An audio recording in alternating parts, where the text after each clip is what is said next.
Indrajit study point में आप सभी का स्वागत है। हम पढ़ रहे हैं एनसीईआरटी क्लास 11 अध्याय 4 इस्लाम का उदय और विस्तार भाग 4।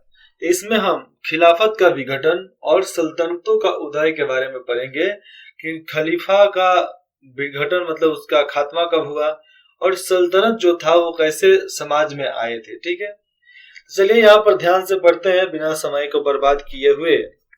आवासी राज्य, उस समय तो आवासी राज्य था। आवासी राज्य 9वीं शताब्दी से कमजोर हो गया था क्योंकि दूर के प्रांतों तक, दूर के जो प्रदेश हुआ करते थे उन पर बगदाद का नियंत्रण अब कम होता जा रहा था। क्यों? क्योंकि इसका एक कारण यह था कि सेना और नौकरशाही में अरब समर्थकों और ईरान समर्थक गुटों में आपस में झगड़ा होने लगा। जो अरब के समर्थन और ईरान के समर्थक थे उनके बीच में झगड़ा होने लगा। सन 810 में खलीफा हारून उल रशीद के पुत्र अमीन और मानून के समर्थकों के बीच गृह युद्ध शुरू हो गया। जो उनका बेटा था सब अमीन और मामून, दोनों बेटा था किसका? अल सरीद का। तो उन दोनों के बीच के जितने भी समर्थक थे उनके बीच में गृह युद्ध चालू हो गया, जिससे गुटबंदी और गहरी हो गई। गुटबंदी मतलब अलग अलग संगठन सब बट गए और उनमें ज्यादा शक्तिशाली बन गए और ये लोग कब्जा करने लगे। क्या करने लगे? अब वो उनका गुट बन गया, उसके बाद लड़ाई और चरम सीमा पर पहुंच गई और उनके बीच में जो झगड़ा था और गहरी होती गई, भड़कती गई। और तुर्की गुलाम अधिकारियों, जिसको मामलुक बोलते थे, तो मामलुक का एक नया शक्ति गुट बन गया और सियाओं ने एक बार फिर सुन्नी रूढ़िवादिता, सिया समाज जो था, सुन्नी रूढ़िवादी थे, उनके साथ सत्ता के लिए प्रतियोगिता की। एक लड़ाई किया गया, छोटा सा खेल कूद किया गया होगा और बहुत से नए छोटे राजवंश उत्पन्न हो गए उस समय। और खुरासान और ट्रांसुक्सियान, ये खुरासान है और ट्रांसुक्सियान यानी तुरान। तो तुरान के जितने भी लोग थे पहले उनको ट्रांसुक्सियान बोलते थे, फिर उनको तुरान बोला जाने लगा। तुरान अथवा ऑक्सस, तो ऑक्सस के पार वाले इलाके में ताहिरी और समानी वंश और मिस्र तथा सीरिया में तुर्ली वंश, ये अस्तित्व में वहां पर आए, जिसके वजह से थोड़ा और भी यहाँ पर अलग अलग गठबंधन हो गए क्योंकि टूट गए ना अब। क्योंकि साफ साफ है शिया और सुन्नी के बीच में प्रतियोगिता होने लगे और बहुत से छोटे छोटे राजवंश वहां पर उत्पन्न हो गए, जिसको खुरासान और ट्रांसुक्सियान यानी तुरान अथवा, तो ये तुरान में बन गए। और बक्सम के पार में आप जाओगे तो उधर के इलाके में ताहिरी और सामानी वंश आ गए सामने। और मिस्र में आपको पता ही है, मिस्र में एक ही है तुलुनी वंश, ये सामने आ गया उस समय। तो भैया दिक्कत हो गया और आवासियों की सत्ता जल्दी ही मध्य इराक और पश्चिमी इराक तक सीमित रह गया और इन सभी आवासियों का जो सत्ता था कम होता गया और सन 945 में वह भी छिन्न हो गई, खत्म हो गया, जब ईरान का जो कैस्पियन क्षेत्र जो था, जिसको डेलाम क्षेत्र बोलते हैं, तो डेलाम के बुवाही नामक शिया वंश जो थे उधर के बगदाद पर कब्जा कर लिया और बुवाही शासकों ने विभिन्न उपाधियां धारण कर ली उन लोगों ने, जिनमें एक प्राचीन ईरानी पदवी शहंशाह, एक नया शब्द निकला शहंशाह मतलब राजा, जो राजाओं का राजा होता है उसको शहंशाह बोलते हैं। तो इन पर कब्जा करने के बाद बुवाही शासकों ने विभिन्न उपाधियां धारण कर ली, सब चीज कब्जा कर लिया। उसके बाद एक प्राचीन ईरानी नाम आ गया, पदवी आ गया शहंशाह हिंद, अकबर को बोला जाता था। ठीक है, तो एक राजाओं का राजा भी इसमें शामिल था एक शब्द, लेकिन खलीफा की पदवी धारण नहीं की, खलीफा का वो लोग पदवी धारण नहीं किए। उन्होंने जो शहंशाह बना था वो लोग क्या किए, खलीफा पदवी को नहीं अपनाए, लेकिन उन्होंने अब्बासी खलीफा को अपने सुन्नी प्रजाजनों के प्रतीकात्मक मुखिया के रूप में बना दिया। और जितने भी मुखिया बनते थे उनका नाम सुन्नी से रखा जाता होगा। यहाँ पर तो वही बताया जा रहा है, खलीफा को अपने सुन्नी प्रजाजनों के, जितने भी सुन्नी प्रजा थी उनकी, उन पर खलीफा का मुखिया बनाना तय था। उन सबको मुखिया बना दिया गया और जो भी मुखिया बनते थे उनको खलीफा का अवार्ड दिया जाता था, इसलिए मियां खलीफा। हाँ, आप लोग ये नाम बहुत ज्यादा जानते होंगे, हाँ इसलिए बोल रहा हूँ। उसके बाद से आप चले जाओगे तो इसरामे मुकुंद, कुसरामे दीन और भी अलाउद्दीन, मिसलेनियस लोथी, अजीब प्रकार के नाम हमें इतिहास में पढ़ने को मिलते हैं जो आप कभी याद करके नहीं रख पाओगे। आराम से देखो हम लोग का कैसे राजा था, राजा हर्षवर्धन, राजा पृथ्वीराज चौहान, राजा अकबर, है कि नहीं, शहंशाह अकबर, उसके पहले अजात शत्रु, अशोक, चंद्रगुप्त मौर्य। ऐसे राजा जो हुआ करते थे जिनका नाम प्रसिद्ध हुआ करता था, एक नाम अनोखा। हाँ, ऐसे सब नाम अनोखा ही होते हैं, लेकिन रोजमर्रा की जिंदगी के अनुसार उसका नाम लिया जाता है, थोड़ा अलग लगता है कि नहीं। आगे देखते हैं, और यहाँ पर आगे बताया जाता है कि खिलाफत को समाप्त न करने का जो फैसला था बड़ी चतुराई पूर्ण था, क्योंकि खिलाफत खत्म नहीं करना था, खिलाफत के साथ उस वंश का खात्मा करना था। क्योंकि एक अन्य सिया राजवंश सामने आ चुका था, जिसका सिया राजवंश फातिमी, जिसको वो लोग फातिमा बोलते थे, तो फातिमी की महत्वाकांक्षा थी कि वह इस्लामी जगत पर शासन करे। इसलिए फातिमी, इन्होंने पूरा वो सारा चतुराई पूर्ण जो खिलाफत था चलने दिया, और बाद में जब कमजोर हो गया सबका नींव तो इन्होंने जाकर कब्जा कर लिया। और फातिमी का संबंध सिया संप्रदाय, जो ये फातिमी हुआ करता था या थी नहीं पता है, तो इनका संबंध जो था सिया संप्रदाय के एक उप संप्रदाय इस्लामी से था, उनसे मिले हुए थे। और उनका दावा था कि वह पैगंबर मोहम्मद की बेटी, लड़की का नाम है, उनका दावा था कि वो पैगंबर मोहम्मद की बेटी फातिमा है।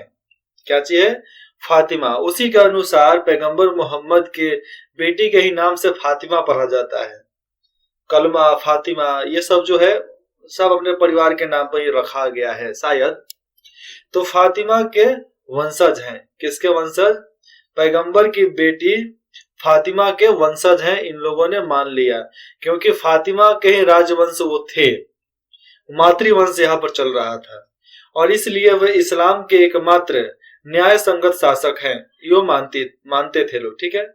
और उत्तरी अफ्रीका में अपने अड्डे से, उत्तरी अफ्रीका में जो उनका अड्डा था, वहां से उन्होंने 969 में मिस्र को जीता और फातिमी खिलाफत की स्थापना की। और मिस्र की पुरानी राजधानी, जिसका नाम था फुस्तात, तो फुस्तात की बजाय एक नए शहर काहिरा को राजधानी बनाया गया। किसको? काहिरा को राजधानी बनाया गया, जिसकी स्थापना मंगल ग्रह अर्थात मिरिक, जिसे अल काहिर भी कहा जाता है, तो मंगल ग्रह के उदय होने के दिन की गई थी।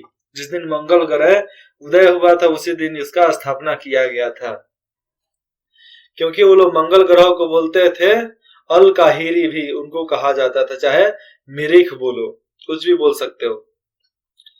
जो प्रतिस्पर्धा राजवंश ने सिया प्रशासकों, यहाँ पर देखो जितने भी दोनों प्रतिस्पर्धी थे लोग जो झगड़ा वगड़ा करना चाहते थे, मारपीट करना चाहते थे, तो राजवंशों ने सिया और सुन्नी दो ही तो था उस समय, तो सिया प्रशासकों, कवियों और विद्वानों को आश्रय प्रदान किया कि भैया ठीक है हम आश्रय देते हैं, आप सिया प्रशासक हो तो ठीक है आपको भी देते हैं, कवि हो तो आपको, विद्वान हो, सबको आश्रय हम देते हैं।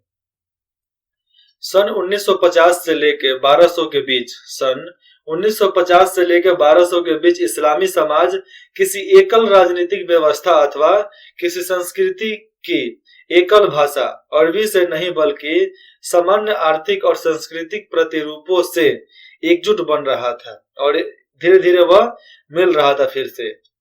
और राजनीतिक विभाजनों के बावजूद देखा जाए तो एकता कायम करने के लिए राज्य और समाज को अलग करके देखा गया। एकता कायम करने के लिए राज्य और समाज दोनों को अलग कर कर देखा गया क्या होता है। और इस्लामी उच्च संस्कृति की भाषा के रूप में फारसी का विकास किया गया उस समय, और उसी समय से फारसी चल रहा है। आज से करीबन 1000 साल पहले से फारसी भाषा आया है अस्तित्व में। और इस एकता के निर्माण में, जो एकता का निर्माण उन लोगों के बीच में हुआ था, बौद्धिक परंपराओं के बीच संवाद की परिपक्वता की भी भूमिका थी उसमें। क्योंकि इनका एकता कब बढ़ा, जब उसमें बौद्धिक परंपराओं के बीच जब संवाद होने लगा, तो उनके परिपक्वता की भी, मतलब उनकी भी कुछ ना कुछ अंश इसमें है, वो भी इसमें कुछ ना कुछ किए, जिसके वजह से इनकी एकता कायम हुआ।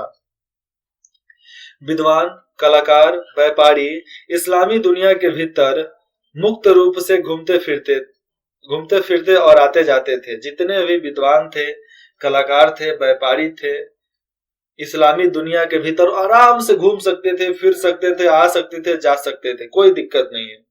और विचारों तथा तौर तरीकों का प्रसार सुनिश्चित करते थे। कोई भी विचार हो गया, तौर तरीका हो गया, बताना, सुनना, कहना, ड्रामा दिखाना, नाटक करना, सब कर सकते थे। और इनमें से कुछ धर्मांतरण के कारण, कुछ लोग जो धर्म बदल लिए, तो धर्मांतरण के कारण गांवों के स्तर तक नीचे पहुंच गए थे। वो गांव के तरफ भी चले गए थे धीरे धीरे। और मुसलमानों की संख्या जो मुसलमानों की जो जनसंख्या थी, उमदिया काल, जब उमदिया राजतंत्र जब चलता था, और प्रारंभिक अब्बासी काल, इस दोनों में 10% से कम थी। मुसलमानों की संख्या उमदिया काल और प्रारंभिक अब्बासी काल में करीब करीब 10% से भी कम थी। आगे चलकर देखा जाए तो बहुत अधिक हो गई। क्यों? फिर अन्य धर्मों से अलग अलग धर्मों और सांस्कृतिक प्रणाली के रूप में इस्लाम की पहचान अधिक सुस्पष्ट हो गई। आगे चलकर इधर के धर्म, मुसलमानी धर्म और संस्कृति की प्रणाली जो है बहुत ज्यादा फैला, इतना फैला कि अन्य इलाके तक पहुंच गया। इससे धर्मांतरण संभव और अर्थवान प्रतीत हुआ, जिसके वजह से धर्मांतरण लोग अपना धर्म बदल कर मुसलमान बन गए, और इसके वजह से अर्थवान प्रतीत हुआ, मतलब साक्षात अब दिखने लगा कि हाँ अब कुछ हो सकता है, अब हम लोगों ने बाजी मार लिया है, आहा अब तो दोनों 10 उंगली एकदम घी में है। तो वैसा इन लोगों को अब लगने लगा। ये लोग सोचे कि अच्छा चलो भैया, ज्यादा जनसंख्या वाले इलाके में धावा बोलते हैं, कुछ तो होगा, देखा जाएगा। 10वीं और 11वीं शताब्दियों में तुर्की, तो 10वीं और 11वीं शताब्दी आते आते तो उस समय में तुर्की सल्तनत के उदय से तुर्की का सल्तनत बना। तो तुर्की सल्तनत के उदय से अरबों और ईरानियों के साथ एक तीसरा प्रजातीय समूह जुड़ गया। वो कौन था? तुर्क और तुर्किस्तान, और तुर्क का ही नाम बदलकर तुर्किस्तान कर दिया गया, लेकिन अब दोनों एक है, तुर्किस्तान ही बोलते हैं उसको। तो तुर्क और तुर्किस्तान के मध्य एशियाई घास के मैदान, ये तीसरा इलाका इन लोगों का था। काहे कि अभी तक तो नौछर्रे जो थे रेगिस्तान के थे, इनको तो भैया सूखा सूखा खाने की आदत थी। अब तो उनको रेगिस्तान से बाहर निकले तो मध्य एशिया में आए तो घास वाला मैदान मिल गया, इनको तो मजे मजे आ गया, आहा पूरा हरियाली, आहा क्या बात है। तो अरल सागर के पास, अरल सागर के उत्तर पूर्व में चीन की सीमाओं तक इन लोगों ने पूरा कब्जा कर लिया। ले भैया अब तो जाएगा कहां? इन लोगों ने पूरा चीन के सीमाओं तक कब्जा कर रखा था। ठीक है। तो मैदानों के खानाबदोश कबाइल लोग थे। तो उस मैदानों में चरवाहे लोग हुआ करते थे, जो अपने पशु भेड़ बकरियों को चराते थे। कुछ समय रहेंगे, कुछ समय के बाद भाग जाएंगे इधर से। तो वो लोग वहां पर रहते थे, जिनको कबाइली लोग बोले जाते थे, जिन्होंने धीरे धीरे, जो भी लोग थे वहां पर खानाबदोश, धीरे धीरे इस्लाम को अपना लिया। वो सब लोग इस्लाम को अपना लिया। हम इसको देखेंगे विषय 5 में देखेंगे, मतलब अध्याय 5 हम पढ़ेंगे तो उसमें समझ में आएगा। अध्याय 5 क्या है? यायावर साम्राज्य के बारे में हम पढ़ेंगे इसमें। ठीक। वे कुशल सवार और योद्धा थे, और जितने भी ये लोग थे, कौन लोग थे यहाँ पर नाम पढ़ो, कबाइल लोग थे। बहुत ज्यादा घुड़सवार था सब, और योद्धा भी था सब। पशुओं पर सवार करके इधर से उधर जाने में महारत हासिल था उन लोगों को, क्या कि पहाड़ चढ़ना उतरना मारना पीटना काटना उन लोगों का तो साला खानदानी पेशा था, पैदाइशी वो लोग सीखा था। और वे गुलामों और सैनिकों के रूप में आभासी सामानी और बुवाही प्रशासनों में शामिल हो गए। अब उसमें वो लोग जुड़ गए और अपनी वफादारी तथा सैनिक योग्यताओं के कारण, अब इनकी वफादारी तो भैया कायम थी और सैनिक योग्यता तो क्या पूछो ही मत, तो उसके कारण तरक्की करके उच्च पदों पर पहुंच गए। अब ये लोग ऊपर तक ले चले गए। यहाँ पर हम आगे देखते हैं तो एक नया सल्तनत आया, गजनी सल्तनत। ठीक है, तो गजनी के मोहम्मद गजनी के बारे में कौन नहीं जानता है, इतना क्रूर आदमी जिसको देखने के बाद इतिहास में शर्म कर दे वैसा आदमी, लेकिन योद्धा था भैया, बहुत कमाल का योद्धा था। तो गजनी सल्तनत की स्थापना अल्पती गिन 961 द्वारा की गई थी। 961 में अल्पती गिन द्वारा गजनी सल्तनत की शुरुआत की गई थी और उसे गजनी के महमूद द्वारा मजबूत किया गया था। जो गजनी का महमूद था, जो उसका सेनापति था, उसने इनको मजबूत बना दिया पूरा सल्तनत को। कितना में 998 से लेकर 1030 के बीच में करीबन 32 वर्षों में इतना मजबूत कर दिया कि गजनी सल्तनत को हरा पाना किसी के बस का बात नहीं था, किसी के औकात नहीं थी। और बुवाहियों की तरह, एक बुवाही अलग साम्राज्य हुआ करता था, अलग वंश हुआ करते थे, तो बुवाहियों की तरह गजनवी एक सैनिक वंश था। क्या था? एक सैनिक वंश था। और यही बुवाहियों भी एक सैनिक वंश थे जिनके पास तुर्कों और भारतीयों जैसे पेशेवर सेना थी। मतलब भारतीय जो तुर्किस्तान के लोग थे, तुर्क के लोग थे, और भारतीय लोग जैसे उनके पास बहुत अच्छे सैनिक बल था, सेना थे उनके पास, पेशेवर सेना। और इसको बोलते हैं कि मुसाद का एक सेनापति भारतीय था। जो मुसाद जो थे लोग, उनका एक सेनापति जो था वो भारतीय था, जिसका नाम था तिलक। क्या नाम था उसका?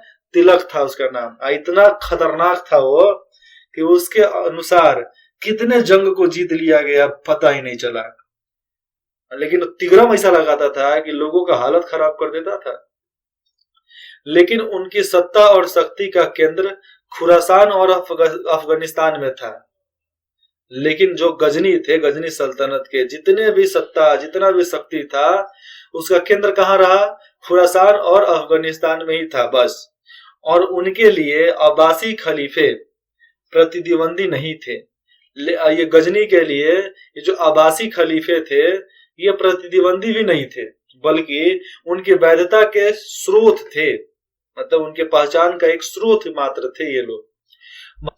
और फिर देखते हैं, महमूद इस बारे में सचेत था कि वह एक गुलाम का बेटा है। और महमूद जो था सेनापति, उसको मालूम था कि हम एक गुलाम का बेटा है, उसको पता था। और वह खलीफा से सल्तनत की उपाधि प्राप्त करने के लिए बहुत इच्छुक था कि भैया तुम मेरे को सुल्तान बना दो। क्या बना दो? सुल्तान बना दो। अब देखो, खलीफा जो था, खलीफा शिया सत्ता के प्रति संतुलनकारी घरे के रूप में गजनवी को जो सुन्नी था समर्थन देने के लिए राजी था।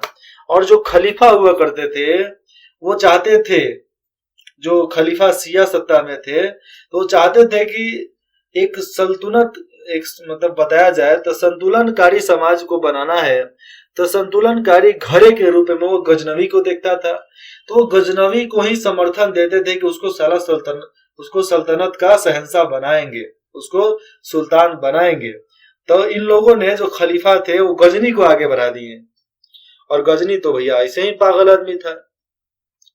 सल्जुक तुर्क और समानिया और करखानिया, यहाँ पर समझो, सल्जुक तुर्क, समानिया और करखानिया आगे पूर्व की ओर आए। गैर मुस्लिम तुर्क, जो मुस्लिम नहीं थे, गैर मुस्लिम तुर्क की सेनाओं में सैनिकों के रूप में तुरान में दाखिला हो गए। किसमें? सैनिकों के रूप में तुरान में वो शामिल हो गए। जो आगे चल के इन सभी इलाके के जितने भी सैनिक थे इनमें शामिल हो गए। और उन्होंने बाद में अपने आप को दो भाइयों तुगरिल दो भाइयों के बीच में बांट दिया। तुगरिल और छागरी वेग, तुगरिल और छागरी वेग के नेतृत्व में एक शक्तिशाली समूह के रूप में स्थापित कर लिया। अपने आप को उन लोगों ने स्थापित कर लिया। और गजनी के महमूद, यहाँ पर महमूद गजनी भी बोला जाता था, तो गजनी के महमूद की मृत्यु के बाद की अवस्था का लाभ उठाते हुए सल्जुकों ने 1037 में खुरासान को जीत लिया। किसको जीत लिया? खुरासान को जीत लिया और निसापुर को अपनी पहली राजधानी बनाया। कौन निसापुर को पहली राजधानी बनाया? सल्जुकों ने जीता खुरासान को और निसापुर को उन लोगों ने क्या बनाया? राजधानी बना लिया। और इसके बाद की क्या बात बताऊं, जो सल्जुक था, तो सल्जुकों ने अपना ध्यान पश्चिम फारस और इराक की ओर ध्यान अपना मोड़ दिया। ठीक है। और 1055 में बगदाद को पुनः सुन्नी शासन के अधीन कर दिया। जहां हारा था, फिर से बगदाद का इलाका उन लोगों ने जीत लिया। और फारस और इराक जहां पर बुमाइयों का शासन था, उधर ध्यान मोड़ा और 1055 में बगदाद को फिर से अपना शासन काल में जोड़ लिया। और खलीफा अल कायम, तो खलीफा अल कायम ने तुगरिल बेग को सुल्तान की उपाधि प्रदान की। क्या चीज की?